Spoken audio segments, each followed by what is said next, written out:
several days ago, vandals spray painted the sidewalk at the tower with the words Corey and Malik with a heart around it. Anyone with information to help identify or locate the people who did this or asked to contact the Forest Service, we're going to have that number on our website, and it's there at the bottom of your screen. All of this damaging public resources, we're told, come up with fines of about $5,000 and could get you up to 6 months in jail. Earlier this week, the Trump administration announced it's loosening Obama-era regulations on the coal industry. News Channel 11's Kristen Gallant traveled to Southwest Virginia today to learn more about the impact of this decision. She joins us live from our Kingsport newsroom.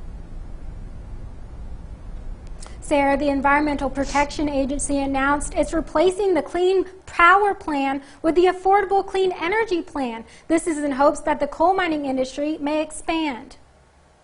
The Trump administration moving away from the Obama-era Clean Power Plan, regulating coal burning plants and carbon dioxide emissions. That's what the Trump administration has been trying to do.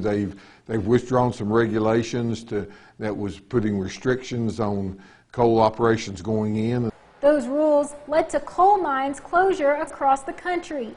But now, under President Trump, the EPA has announced the Affordable Clean Energy Plan. We hope that they will stop any further closing of coal-fired power plants, and maybe some of those that's been closed recently or idled recently may be able to come back online. Virginia Congressman Morgan Griffith says the Obama administration's policies were seemingly designed to put coal miners out of work.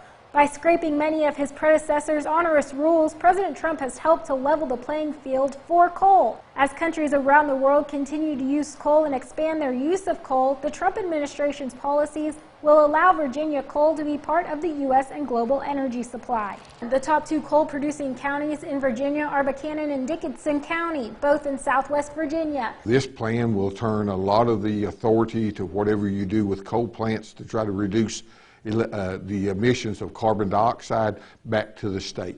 In Tennessee, well, when TVA started constructing coal plants, 70 years ago, because it was a cheap, reliable source of baseload power to power the valley. At one time, the TVA used over 50% coal-based energy. Now the TVA uses only 20% coal.